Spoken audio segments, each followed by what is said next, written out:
여러분 안녕하십니까? 시설물 관리를 연구하는 김정곤TV의 김정곤입니다. 전기 이론을 어떻게 실무에 적용해 볼 것인가에 대해서 제가 영상을 준비해서 올리고 있고요. 첫 번째 올려드렸던 것이 실무로 보는 전압의 이론, 그 다음에 두 번째가 실무의 관점에서 본 전류, 그리고 이번이 세 번째죠. 저항은 우리 실무적인 관점에서 어떻게 해석을 할 건지, 이 부분에 대한 공부를 같이 여러분들과 즐거운 마음으로 해보도록 하겠습니다. 딱딱하지 않는, 현실에서 볼 수 있는, 여러분들이 그림으로 그릴 수 있는 그런 내용으로 최대한 근접해서 영상을 만들어 보도록 하겠습니다. 제가 준비한 것은 방앗간에 쓰고 있는 떡 기계입니다. 이 떡 기계는 유압의 힘으로 밀어내는 것이죠. 무엇을? 떡살을. 지금 여기 이 통에 떡살을 붓게 되면, 떡살은 맵쌀이죠, 그죠? 쌀을 곱게 갈아서 곱게 갈은 쌀을 떡살이라고 그러죠. 이 떡살을 이 통에 넣고, 그죠? 긴 막대기 같은 것으로 방앗간 주인 아저씨가 이렇게 누르게 되죠. 누르게 되면 이 떡살이 밑으로 이렇게 내려가게 됩니다. 내려가게 되면 이 왼편에 지금 1번이 유압 펌프죠. 이 유압 펌프가 여기 유압 호스, 이 호스의 끝에는 유압 펌프가 달려 있습니다. 이 유압 펌프는 전동기의 회전을 이용을 해서 압력을 만들어서 여기 유압 호스를 통해서 이 부분, 이 떡방앗간 기계의 압력을 이렇게 밀게 되면 이 부분이 밀려 나가는 것이죠. 그래서 이렇게 축으로 연결된 이 부분이 밀면서 이 떡살이 내려오고, 이것이 마치 자동차의 피스톤처럼 밀어내니까 이렇게 떡살들이 뭉쳐서 이 끄트머리 쪽으로, 배관 끄트머리 쪽으로 가게 되어 있는 것이죠. 그러면 여기서 여기 이 부분이 지금 제가 노즐이라고 표시해 놨는데요. 이 부분에 갑자기 구멍이 작아지면서 이 떡이 쭉 해서 가래떡이 빠져나오는 것이지요. 그래서 이 방앗간의 떡 기계를 보고 응용을 해 봤습니다. 물론 절대적이지도 않고 약간 틀릴 수도 있지만 여러분들께서 그냥 전압과 전류와 저항을 이해하시기 위해서 제가 임의로 방앗간 떡기계를 갖다가 이렇게 접목을 시킨 것이니까 혹시 논리에 안 맞아도 이해를 부탁을 드립니다. 그래서 1번 유압 펌프에서 압력을 발생을 시킵니다. 그죠? 압력을 발생시켰기 때문에 이렇게 통해서 내려온 떡살이 결론적으로 가래떡이 되는 것이죠. 그래서 이렇게 1번 이렇게 떡살을 압력을 주어서 작은 구멍에서 가래떡을 뽑을 수 있도록 압력을 만드는 유압 펌프를 우리는 전압이라고 보시면 됩니다. 그래서 전압은 V라고 표시하고요. 그 다음에 단위는 볼트죠. 그래서 전압이 5볼트다. 그래서 요 1번이 유압 펌프입니다. 전기로 말하면 전압인 것이죠. 자, 그 다음에 3번을 먼저 하겠습니다. 3번은 저항이라고 그랬습니다.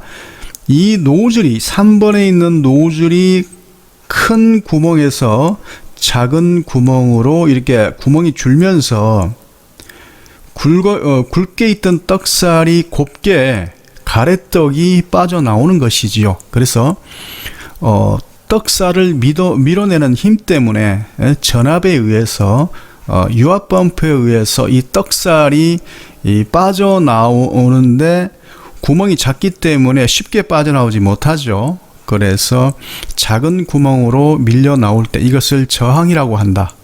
왜? 큰 데에서, 그죠? 큰 곳에서, 큰 구멍에서 작은 구멍으로 이 떡살이 나오기 위해서는 많은 저항이 따르겠지요. 그 저항 때문에 결론적으로 가래떡이 아주 작게, 그죠? 작게 빠져서 균일하게 나오는 것이니까요. 그래서 이 3번을 저항이라고 하자, 그죠? 노즐을, 이 방앗간의 떡 기계의 노즐을 저항이라고 하자. 이 저항을 통과를 해야 결론적으로 가래떡 2번이 나오는 것이죠. 그래서 이렇게 흘러나오는 것을 우리는 전류라고 하자. 다시 한번 정리를 해보겠습니다. 이 방앗간 떡 기계에 이 떡살을 집어넣습니다. 방앗간 아저씨가 집어넣게 되면 이 내려온 떡살을 이 부분이 밀어야 떡이, 이 가래떡이 만들어지는데요. 그래서 이 압력을 가하는 것을 우리는 전기에서는 전압이라 하고요. 전압은 V라고 표시하고 단위는 볼트다, 그죠? 그래서 5볼트다. 그 다음에 이곳에 있는 떡살이 밀려 나오지 못하도록 사실 하는 거죠. 왜? 구멍이 작으니까. 그래서 근근히 겨우 통과를 하게 만드는 요인이 저항이다, 그죠? 저항은 레지스탄스죠. 레지스탄스에 R을 쓴 겁니다. 그래서 단위로는 옴을 씁니다. 옴은 OHM, 사람 이름이죠. 그래서 저항이 4옴이다 이렇게 표시하죠. 그래서 떡방앗간 기계의 노즐이다. 자, 이렇게 통과한 것이 바로 뭡니까? 가래떡이죠. 그래서 우리는 이 가래떡을 전류다. 그래서 전류는 I라고 표시하고요. 그 다음에 단위는 암페어입니다. 그래서 전류 8A 이렇게 되는 것이죠. 이렇게 전압과 전류와 저항을 약간은 어거지가 있겠지만, 네, 이렇게 떡방앗간 기계와 그 다음에 전압과 전류와 저항을 비교를 해봤습니다. 다음에 이 저항이 어떤 형태로 존재를 하는지, 그죠? 이 저항에는 두 가지 저항이 있는데요. 이 저항에 대해서 종류를 알아보도록 하겠습니다. 저항에는 두 종류의 저항이 있다고 그랬는데요. 먼저 고정 저항이 있습니다. 지금 영상에서 보시면 이렇게 R2라고 되어 있죠. R2는 지금 이것을 말합니다. 이것이 바로 저항이죠. 그래서 저항을 R2라고 하는 것은 이 E라는 것은 기판에서 두 번째 저항이란 뜻이고요. 이 R이라는 것은 레지스탄스죠. 레지스탄스에 이 R을 따서 R2라고 합니다. 그래서 기판에 R이라고 이렇게 표현된 것을 알 수 있죠. 그래서 이 부분이 저항이죠. 그래서 이렇게 생긴 저항을 고정 저항이다 이렇게 합니다. 고정 저항은 그 값이, 저항 값이 정해져 있습니다. 그러면 고정 저항이 있으면 고정의 반대말인 가변 저항이 있겠죠. 자, 가변 저항을 우리가 보러 가기 전에 잠시 기판을 보고 우리 전기 시험에서 자주 다루는 전기 부품에 대해서 한번 여러분들 직접 다시 한번 말씀을 드리도록 하겠습니다. 여러분들 시험 준비하시는데 그냥 이론으로 아는 것보다 실물을 보고 여러분들께서 이해하시면 더 쉽게 이해하고 또 오래도록 이해하실 수 있기 때문에 제가 좀 시간이 걸리더라도 여러분들께 다시 한번 전압에서 한번 설명을 드렸지만 다시 한번 설명을 드릴 테니까요. 여러분들 필히 눈에 잘 익혀 두셨다가 공부하시는데 많은 도움이 됐으면 좋겠습니다. 먼저 기판을 보시면 D라고 이렇게 써진 데가 있습니다. 그 다음에 C라고 써진 데가 있죠. 지금 여기에 아마 C1이 붙어 있었는데 기판에 부착을 안 했나 봅니다. 그 다음에 여기 D8이라고 되어 있죠. 그리고 이렇게 생긴 곳에 이렇게 표시되어 있죠. 네, 요거는 PN 접합 다이오드인데요. PN 접합이라는 것은 포지티브와 네거티브의 두 가지 도체. 그래서 반도체죠. 네, 반반 붙여놨다 해서 반도체죠. 그래서 그것이 다이오드죠. 그래서 요것이 다이오드입니다. 우리 시험에서는 PN 접합, 그죠? 이쪽에 플러스를 연결하고 이쪽에 마이너스를 연결을 했을 때는 순방향으로 전류가 흐르고, 반대로 여기를 마이너스하고 여기를 플러스 연결을 했을 때 전류가 흐르지 않는다. 이것을 역방향이라고 그러죠. 그 역할을 하는 게 다이오드고요. 이 다이오드는 정류작용을 하죠. 그리고 이 부분이 코일이죠. 우리가 이렇게 그림을 그렸던 어떤 유도 작용을 하는 코일, 그래서 인덕턴스를 C라고 그러고요. 단위는 헨리라고 하는 것이 바로 이 부분, 코일 부분이죠. 자, 그 다음에 이 부분도 콘덴서, 이것도 콘덴서, 이것도 콘덴서입니다만은 우리가 흔히 볼 수 있는, 우리 시험에서 다루는 콘덴서는 바로 이 녀석입니다. 전액 콘덴서입니다. 이 전액 콘덴서는 페럿이라는 단어를 쓰죠. 그래서 캐패시터의 C라는 기호를 쓰고요. 단위로는 페럿을 쓰는, 그래서 우리가 전기 도면에서는 이런 식으로 우리가 쓰고 있지요. 그 다음에 얘도 그죠? 얘도 콘덴서, 여기 D로 되어 있죠. 그래서 또 다른 종류의 다이오드 저항이 있습니다. 방금 기판에 보셨던 우리 전기의 3대 소자인 분들을 이렇게 모셔왔습니다. 어떤 거였죠? 저항과 그리고 코일과 그 다음에 콘덴서입니다. 이 세 가지를 좀 더 용어적인 측면에서 알아보도록 할까요? 우리가 이렇게 생긴 저항을 레지스탄스의 R을 따고요. 단위는 옴이라고 그러죠. 옴이라는 사람이 발견을 했기 때문에 OHM, 옴이라는 사람 이름을 붙여서 옴이라고 우리가 단위를 쓰고요. 다음에 코일을 L이라고 표시합니다.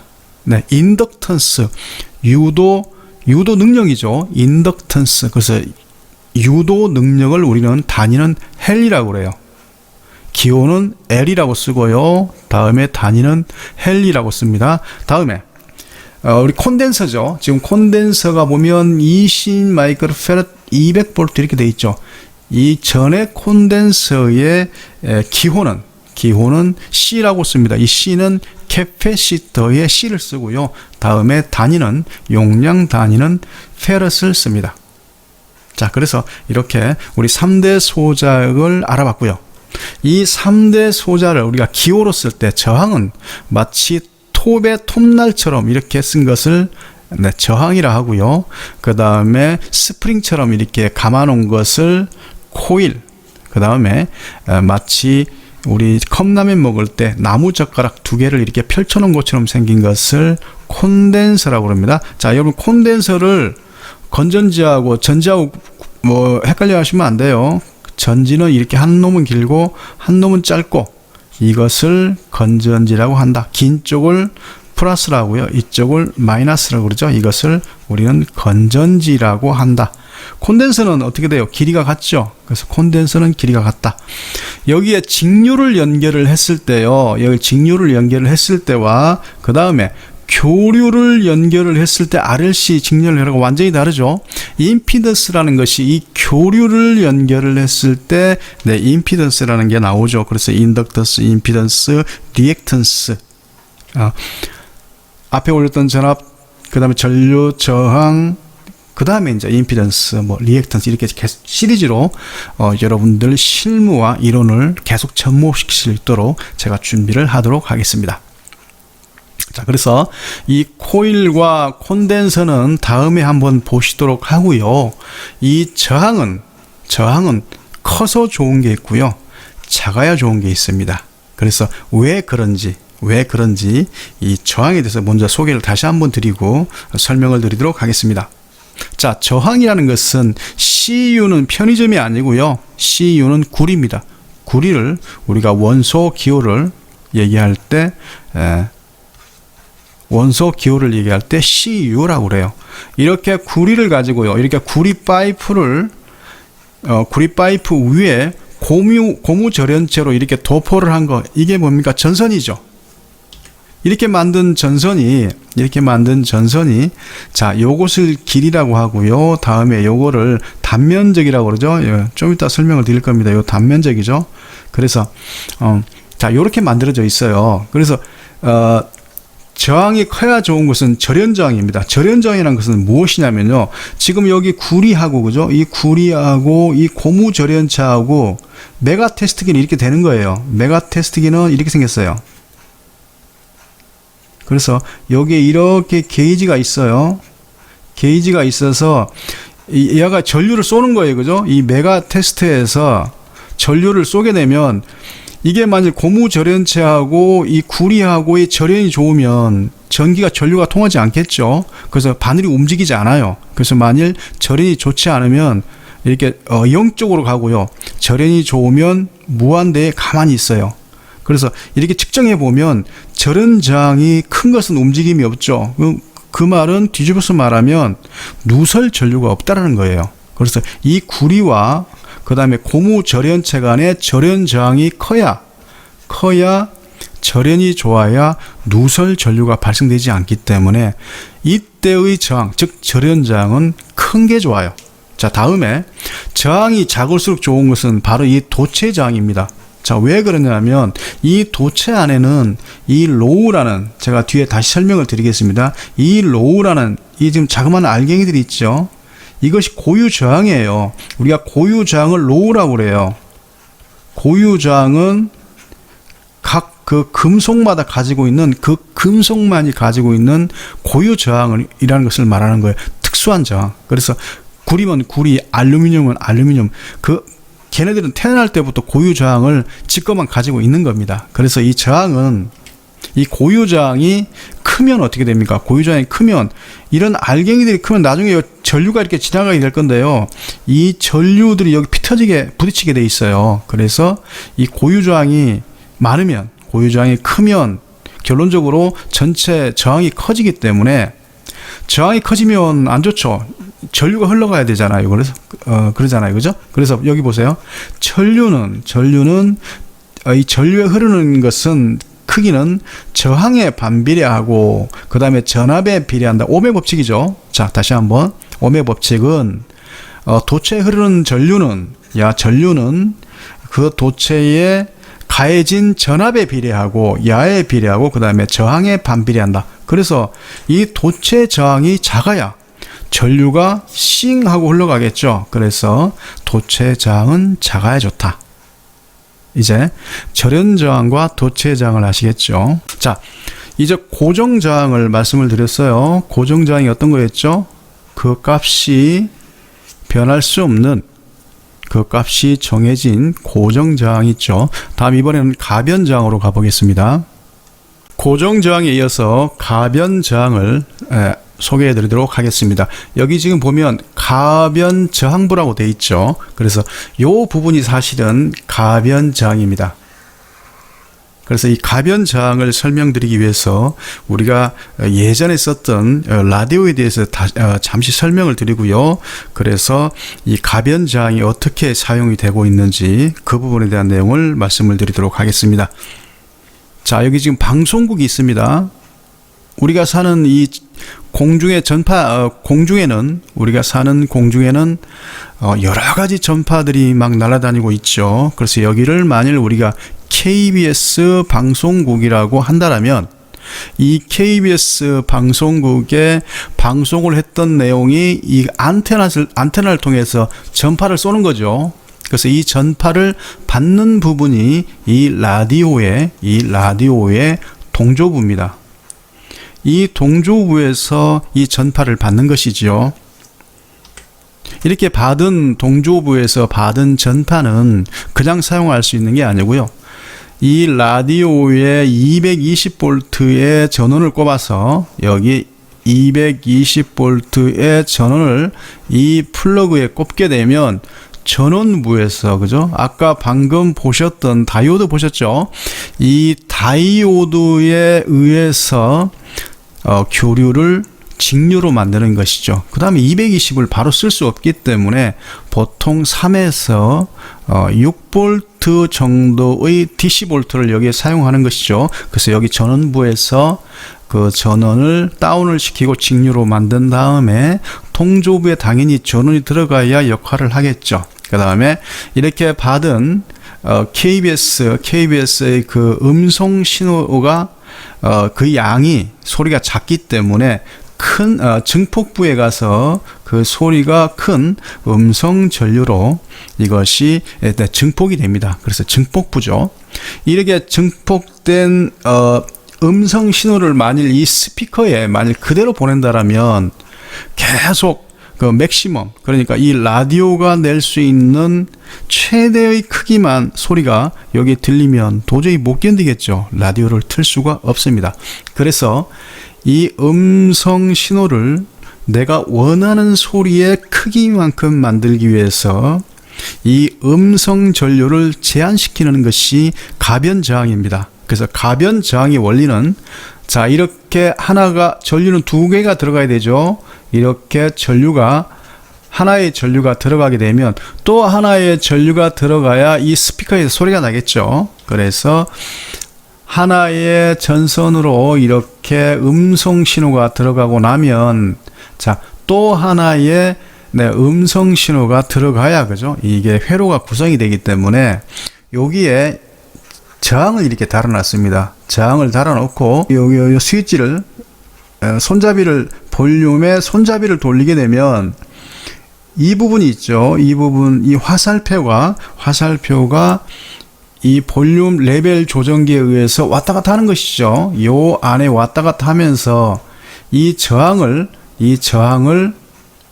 접속을 하게 되는 것이죠. 만일 지금 이 부분이 0이라면요, 요 손잡이가 여기에 0이라면 여기에 있을 거고요. 만일 여기가 맥시멈이면 저항이 쭉 가서 여기에 이렇게 되겠죠. 이렇게 저항이 왔다 갔다 하면서 소리를 키우고 작게 하는 것이 가변 저항부죠. 자, 이 부분이 가장 저항이, 예를 들어서 이 볼륨 스위치를 여기다 놨다는 것은 지금 이만큼의 저항이니까 어떻게 돼요? 소리가 가장 크겠죠. 그리고 여기다가 만일 요 볼륨 레버를 돌려서 이 가변 저항부가 여기에 접촉되어 있다라면 소리가 어떻게 됩니까? 여기보다 훨씬 작아지겠죠. 자, 이렇게 해서 볼륨, 즉 음성 전류를 제한시키는 게 가변 저항이다. 네, 이렇게 해석을 할 수 있겠습니다.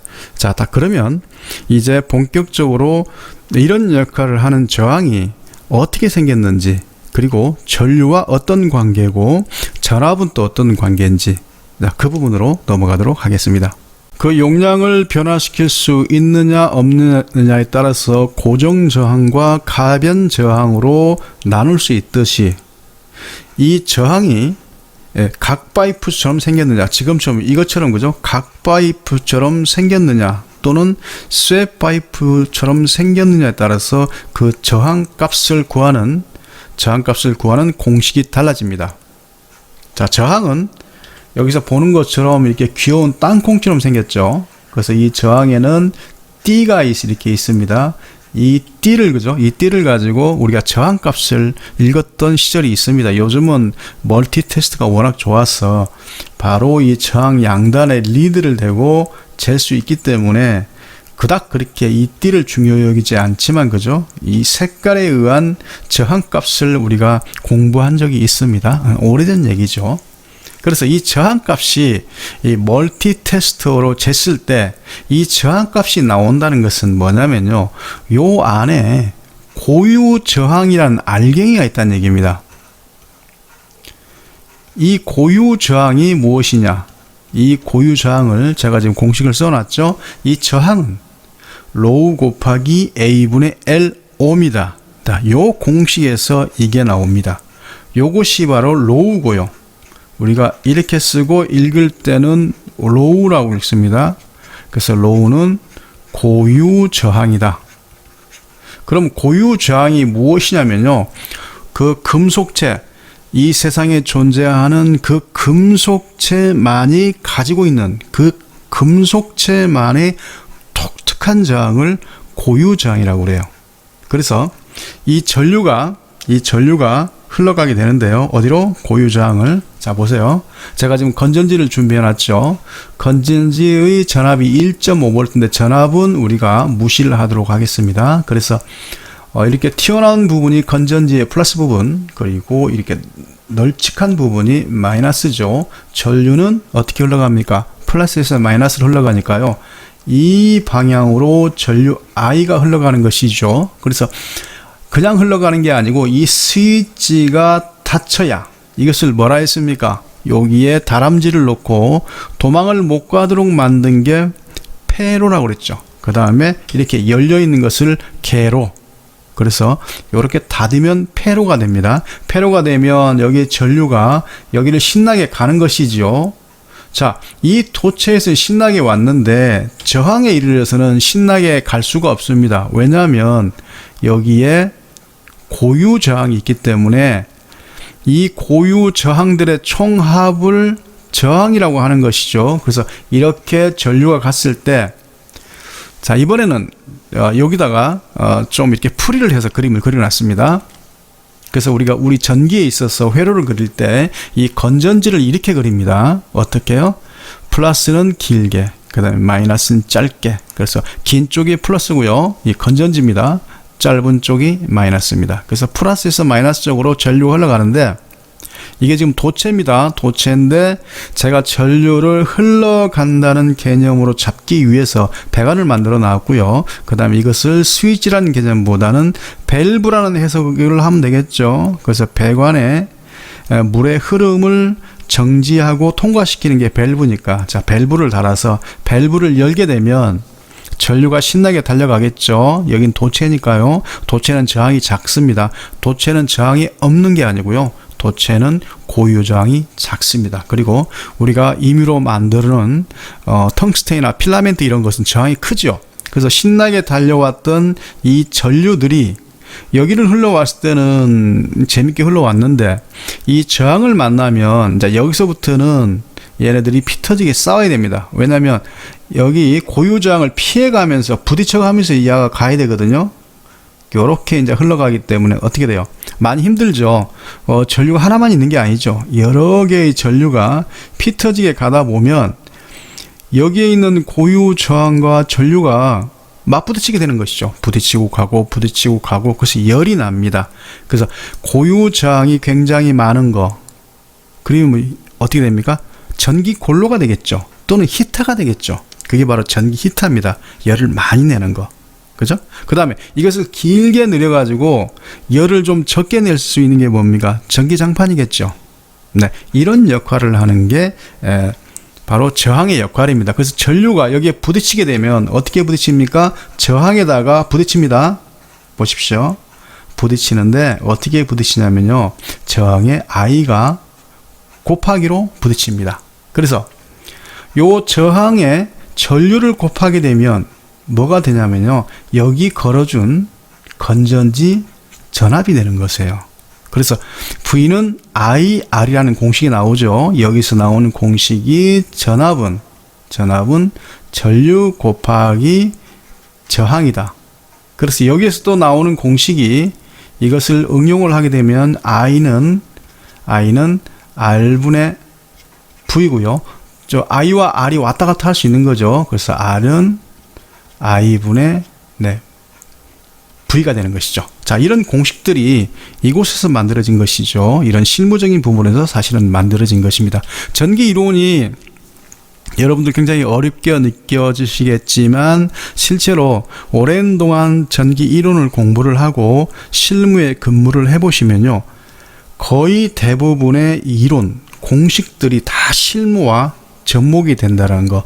그래서 그것을 여러분들이, 우리가 그 개 맛을 안다고 그러죠. 그래서 그 맛을 아시게 되면 전기 공부가 정말 재밌다라는 것을 여러분들 아시게 됩니다. 자, 이렇게 전류가 흘러가서 V는 IR이라는 공식이 나왔습니다. 자, 그래서 여기에 알갱이들이 바로 무엇이라고요? 고유 저항이라고 그러고요. 이 고유 저항을 우리는 로우라고 그러는 거예요. 그래서 이게 많아지면 야하고 이 저항하고 로우하고는 어떻게 비례관계이기 때문에 어떻게 돼요? 고유 저항이 많아지면 저항은 커지고요. 다음에 면적과 그 다음에 길이와의 관계를 말씀을 드리도록 하겠습니다. 고유 저항은 여기서 정리가 됐습니다. 고유 저항은 로우고요. 요 로우는 이 저항 안에 있는 알갱이들을 말하더라. 그래서 이 알갱이들이 많아지면 저항이 커집니다. 비례 관계다. 그 다음에 저항을 지금 여기 각 저항을 길이가 L입니다. 길이가 L이고요. 그 다음에 요 면적이 A입니다. 요 면적은 가로 곱하기 세로죠. 가로 곱하기 세로가 면적이죠. 이 A의 이 각 파이프의 단면적은 가로의 길이 곱하기 세로의 길입니다. 그래서 이것을 가로 곱하기 세로를 우리 뭐라 한다? A라고 하는 것이죠. 그 다음에 길이를 L이라고 하는 것이죠. 그죠? 그래서 요 각 파이프의 저항은 길이가 L이고 다음에 단면적이 A인 저항이다. 그래서 요 저항이 길이와 단면적과의 관계가 어떻게 되는지 상관관계를 아셔야 돼요. 이 부분이 시험에 많이 나오는 부분이죠. 그래서 저항, 이 저항 또는 저항율이라고 합니다. 왜냐하면 등호가 있기 때문에 이 왼편의 R은 이 녀석들이 이 세 개의 관계, 삼각관계를 할까요? 삼각관계에 의해서 R 값이 변하기 때문에 저항율 또는 그냥 저항이라고 하셔도 됩니다. 자, 이 저항값은 여기 각 파이프 안에 들어있는 수많은 알갱이들의 고유 저항에 비례하고요. 그 다음에 길이가 길어지면 이 안에 들어있는 고유 저항이 당연히 많아지니까 어떻게 돼요? 저항이 커지죠. 그래서 요렇게 있는 것은 우리가 비례 관계라고 그러고요. 분수식에서. 그 다음에 요 밑으로 있는 것을 반비례 관계다. 우리가 이렇게 얘기를 하죠. 그래서 저항은, 자, 이 각 파이프 저항 결론 냅니다. 요 각 파이프의 저항은 고유 저항에 비례하고 그 다음에 단면적에 반비례한다. 왜 단면적이 반비례합니까? 똑같은 길이면 요 각 파이프가 두꺼우면 두꺼울수록 전류가 잘 통과되죠. 도로가 2차선 도로보다 4차선 도로에 똑같은 차량이 더 빨리 갈 수 있잖아요. 그죠? 그래서 그런 관계다. 그 다음에 L은 이 저항의 길이가 길어지면 길어질수록 어떻게 됩니까? 저항의 도로라면, 그죠? 도로라면 이 자동차가 전류라고 생각했을 때 길이가 길어지면 아무래도 자동차에 기름도 많이 먹죠. 운전하시는 분도 힘들어지고요. 자, 그래서 결론. 저항률 또는 저항은 어디에 비례하고? 고유 저항에 비례하고, 그 다음에 그 저항의 길이에 비례하고요. 그 다음에 이 저항은 그 저항의 단면적에 반비례한다. 자, 요것이 각 파이프의 저항 또는 저항률이었고요. 다음에는 쇠파이프의 쇠파이프로 생긴 저항의 구조에 대해서 그 값과 형태를 알아보도록 하겠습니다. 각 파이프 저항을 우리가 알아봤고요. 이번에는 철봉처럼 생긴 쇠파이프 저항을 한번 알아보도록 할게요. 지금 이 회로에 이 건전지에 전압은 무시하고요. 이 건전지에 이렇게 회로를 구성해 놨습니다. 그래서 아까는 각 파이프였지만 이번에는 이 원형의 철 파이프를 저항으로 달아놨습니다. 그래서 이 철 파이프는 지금 이게 꽉 찬 쇠죠. 동그란 환형의 철봉이라고 생각하시면 되죠. 이 철봉의 요 중심점 있죠. 요 중심점에서 이렇게 반절을 딱 접어서, 그죠? 반절을 접어서 이것을 뭐라 합니까? 반지름이라고 그러죠. 그래서 이것을 이 파이프의 중심점의 2분의 1을 우리는 색깔을 좀 바꿀까요? 이 원형 파이프의 반절의 길이를 우리는 반지름이다. 이것도 안 보인다, 그죠? 다시 한번 하겠습니다. 이 파이프의 반절을 우리는 반지름이라고요. 스몰 r이라고 그래요. 여기 라지 r로 돼 있죠. 여기 스몰 r로 바꾸겠습니다. 여기도 마찬가지. 네, 라지 r은 지름을 말하죠. 다시 한번요. 여기를 스몰 r로 바꾸고요. 여기도 스몰 r로 바꾸겠습니다. 라지 r은 지름이에요. 자, 그래서 이 저항의 단면적은 파이 r의 제곱이죠. 이 저항의 단면적은 파이 r의 제곱이다. 그죠? 여기서 여기까지가 반지름이니까. 그죠? 그래서 이 저항의 단면적과 그 다음에 이 저항의 크기와의 관계를 한번 알아보도록 할게요. 자, 그래서 로우는 뭐라 했습니까? 아까 각 파이프 할 때 로우는 요거는 알갱이라고 그러겠죠. 요 알갱이를 말씀을 드렸죠. 여기 이 지금 저항에 있는 이 알갱이들을 우리가 로우라고 하더라. 고유 저항이라 하더라. 그래서 그죠? 이 로우에, 그죠? 이 로우 곱하기, 그죠? 길이죠. L. 그 다음에 파이 R의 제곱이죠. 파이 R의 제곱이 단면적이죠. 그래서 그러니까 원형으로 생긴 이 원철봉형으로 생긴 저항은 역시 각 파이프처럼 고유 저항에 비례하고, 그 다음에 이 저항의 길이에 또 비례하고, 뭐에 반비례합니까? 각 파이프가 가로 세로의 그 단면적에 반비례했던 것처럼 이 원형 파이프의 저항은 파이 R의 제곱, 즉 여기에 단면적에 반비례하더라. 이렇게 해서 이 저항 또는 저항률은 각 파이프와 그 다음에 원형 셋 파이프의 저항이 있더라. 자, 우리 시험에서 이걸 왜 중요하게 다루냐면요, 우리 시험에서는 자, 이 단면적을 두 가지로 우리 시험에서 다루고 있습니다. 각 파이프와 그 다음에 원형의 철봉. 여기에서 이 반지름에 따라서 어떻게 저항 크기가 변하는가, 이런 시험이 많이 나오기 때문에 여러분들 특히나 각 파이프에서는 길이를 고르게 2배로 늘렸을 때의 저항값은 어떻게 되느냐, 자, 이런 걸 물어보는 경우가 많아요. 그래서 이런 이론적인 부분이 정립되지 않으면 그런 문제를 외울 수밖에 없기 때문에 상당히 힘든 과정이죠. 그래서 여러분들께서는 제가 지금 만들어 드리는 이 실무에 기반으로 한 이론을 충분히 습득하셔서 공부를 아주 수월하게, 그 다음에 기초를 아주 깊이 있게, 그리고 전기기사, 나중에 전기기술사 시험까지 준비하실 수 있도록 여러분들 많은 학습의 학습을 하시기 바랍니다. 자, 좀 긴 시간 동안 저항에 대해서 설명을 드렸죠. 저항이 끝나고 나면 다음번에는 자, 임피던스에 대해서 한번 공부를 해보도록 하겠습니다. 지금까지 시청해 주셔서 감사합니다. 김정곤이었습니다.